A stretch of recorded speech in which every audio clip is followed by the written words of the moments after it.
मित्रों, संसद का मानसून सत्र अपने अंतिम चरण की ओर है।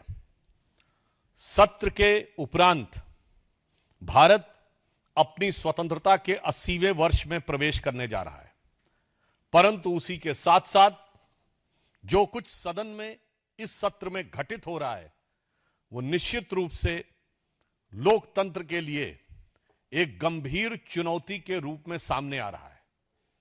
मुझे लगता है हमारे संविधान निर्माताओं ने यह कल्पना नहीं की होगी कि देश के सर्वोच्च सदन को कोई बिगड़ा दिल से शहजादा अपनी उद्दंडता और सनक के आधार के ऊपर बंधक बनाकर रख लेगा। ये कठोर शब्द हमें इसलिए प्रयोग करने पड़ रहे हैं कि विगत कई सप्ताह से आपने देखा है कि विपक्ष और विशेषकर कांग्रेस पार्टी और नेता प्रतिपक्ष श्री राहुल गांधी ने निरंतर अपने आचरण से यह साबित किया है कि वो किसी भी प्रकार की सार्थक चर्चा सदन में नहीं चाहते। लगातार उन्होंने अपनी डिमांड बदली है, एक के बाद एक। पहले उन्होंने यह कहा कि नीट की परीक्षा को लेकर नियम में बदलाव होना चाहिए, वो मान लिया गया। कठोर कानून बनने चाहिए, छात्रों की मांग थी, वो मान लिया गया। कैबिनेट में भी प्रस्ताव पारित हुआ और नया बिल भी बन गया। उन्होंने कहा कि शिक्षा मंत्री जी का इस्तीफा होना चाहिए, वो भी मान लिया गया। केसेस हटने की बात हुई, वह भी मान लिया गया। हर बार वो एक नई डिमांड लेकर खड़े हो जाते हैं। फिर उन्होंने कहा कि गृह मंत्री अमित शाह जी आकर सदन में बयान दें। अब जब सरकार सदन में बयान देने को तैयार है, गृह मंत्री जी सदन में बयान देने को तैयार हैं, उसके बाद सदन क्यों नहीं चलने दिया जा रहा है? हम कांग्रेस पार्टी से यह साफ पूछना चाहते हैं कि हर कदम के ऊपर आप अपनी एक नई डिमांड खड़ी कर रहे हैं और जब वो चीज पूरी कर ली जाती है उसके बाद भी आप सदन को नहीं चलने दे रहे हैं।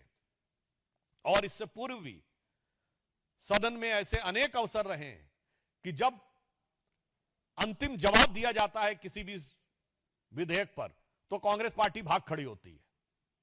अभी आपने देखा कि अनफेयर मींस एग्जामिनेशन में प्रयोग होने वाले इस विधेयक पे भी अंत में वो भाग खड़े हुए राज्यसभा में।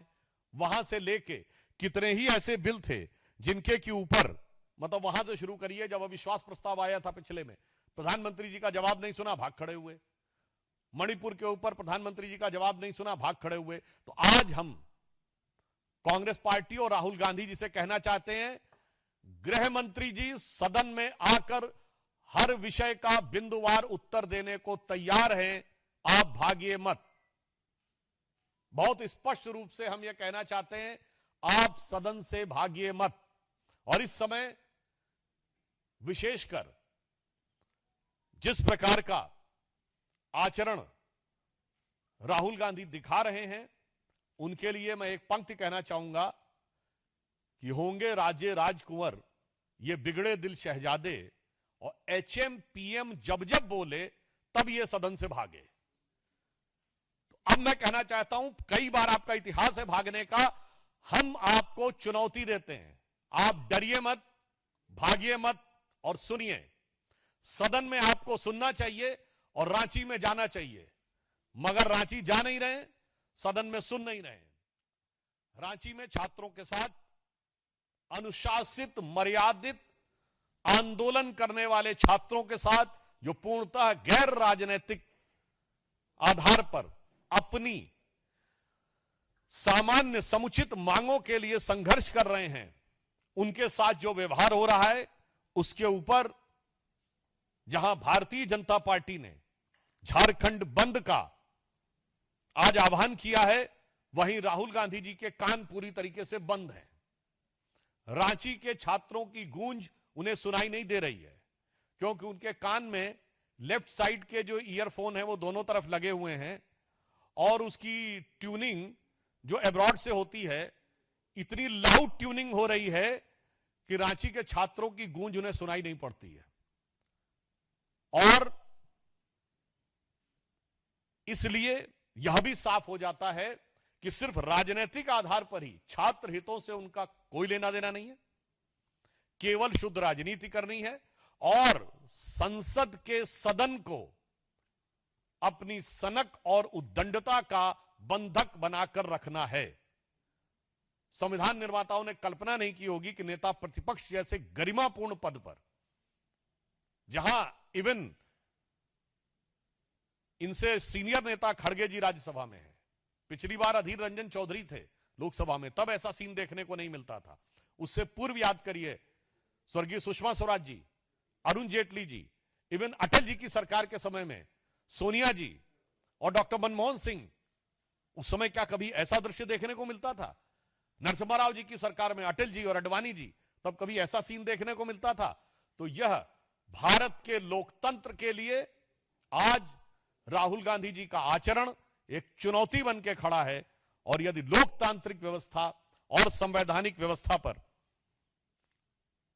सबसे बड़ा संकट है तो वो कांग्रेस पार्टी और राहुल गांधी का आचरण।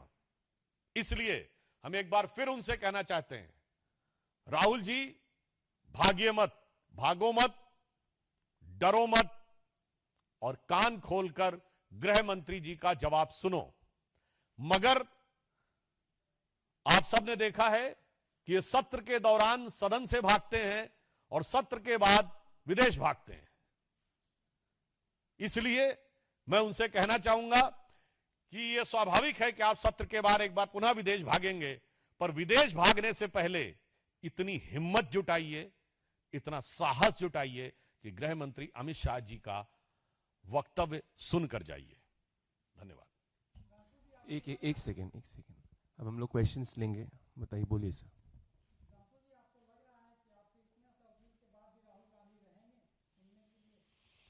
देखिए, मैंने तो आपसे कहा कि अपने आप में राहुल गांधी जी क्या करेंगे या क्या नहीं करेंगे, हम तो आउटसाइडर हैं।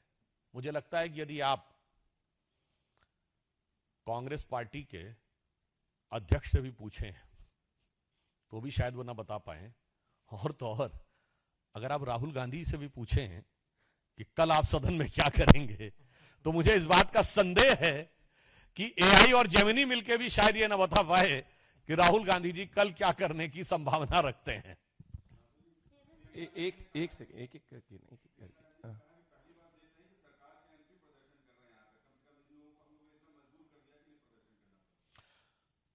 हम प्रदर्शन इस बात का नहीं कर रहे हैं, हम तो प्रदर्शन कर रहे हैं कि आप आके सुनिए। और मैं पूछना चाहता हूं, झारखंड में तो आपकी सरकार है, हम पहली बार ये देख रहे हैं कि जो सत्ता में बैठा हुआ है वो कह रहा हम प्रदर्शनकारी छात्रों के साथ हैं। अरे साथ में है तो फोन उठाइए और तुरंत कार्रवाई करिए। और छात्रों की वहां डिमांड क्या है, ये मामला अलग है, वहां पेपर लीक नहीं है, वहां नौकरियों में सेटिंग करके सरकार के द्वारा नौकरियां भ्रष्टाचार के द्वारा बांटने का आरोप है। और वो क्या कह रहे हैं, सिर्फ जांच। झारखंड के साथ छात्र किसी का इस्तीफा नहीं मांग रहे, वो सिर्फ कह रहे हैं सीबीआई जांच, और वो जांच नहीं होने दे रहा है, जो वो समझिए वो डरा हुआ है। तो आप समझिए इसका मतलब कांग्रेस पार्टी जो कि गठबंधन की बड़ी पार्टी है, राहुल गांधी तो बड़े भाई हैं, तो हिम्मत है तो फोन करें और कहें डरो मत, सीबीआई को जांच भेज दो। मगर इस कदर डरे हुए हैं कि जो मैंने कल बोला था कि जंतर मंतर को लेकर और कोटा से लेकर प्रयागराज तक जो दहाड़ते और चिंगाड़ते हुए फिरते थे, रांची में उनके गले में घिघी बन जाती है। बोलिए।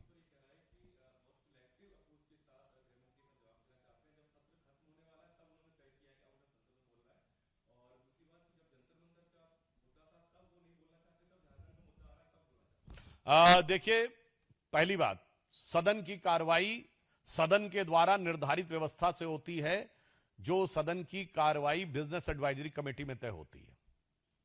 और उसके हिसाब से जो विधेयक पहले थे उन सारे विधेयकों को क्रमशः एक के बाद एक पारित कराया जाता है। उसके बाद भी यदि आप चर्चा चाहते हैं तो उस चर्चा के लिए स्थान दिया जाता है।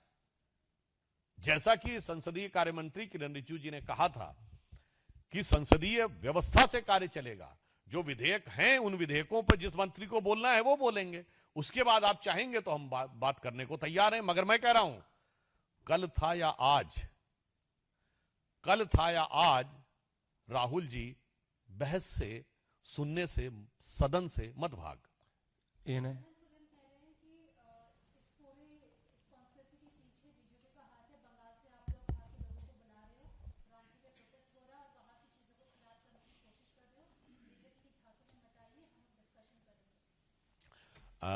जिसको आप खराब करने के आरोप की बात करते हैं, तो मैं सिर्फ इतना कहना चाहता हूं, जंतर मंतर का छात्र प्रोटेस्ट और रांची के छात्र प्रोटेस्ट में देख लीजिए, वहां किसी के लिए अभद्र भाषा है नहीं, बल्कि कल देवेंद्र महतो बोल रहे थे, उन्होंने कहा कि जब किसी के खिलाफ नारा लगाया जाने लगा, उन्होंने कहा रोक दीजिए, नहीं लगाना है।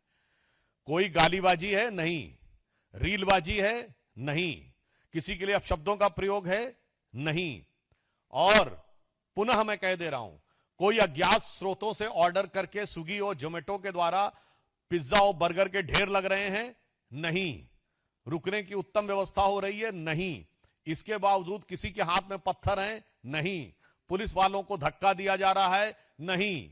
अब अगर इसमें भी वो ये कहना चाहते हैं, तो भाजपा जिसको नैतिक समर्थन दे रही है उस प्रोटेस्ट, और जो उनका नैतिक समर्थन था वो कितना अनैतिक था, उस प्रोटेस्ट का अंतर देख लें, दूध का दूध पानी का पानी हो जाएगा। Last question.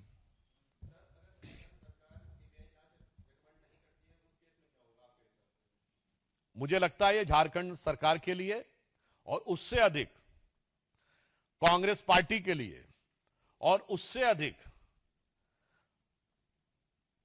राहुल गांधी जी के लिए, जो स्वघोषित छात्रों के सबसे बड़े स्वघोषित मसीहा बन के खड़े हैं, उनके लिए आज ये कसौटी है कि क्या वो अपनी सरकार को इतना भी साहस नहीं दे सकते कि वो ईमानदारी से उसकी जांच करवा सके। हां, ये बात जरूर हो सकती है कि अगर उनको लगे कि जांच की आंच में उनके हाथ जल सकते हैं, तो ध्यान रखना चाहिए, आपने बहुत से छात्रों का भविष्य जलाया है, तो उस जांच की आंच का सामना करने को तैयार रहना चाहिए। राजनीति हो या क्रिकेट, देश विदेश की ब्रेकिंग हो या आपके मोहल्ले की बड़ी खबर, सब मिलेगा एक ही ऐप में, सबसे तेज और भरोसेमंद। अभी डाउनलोड करें दैनिक भास्कर डिजिटल।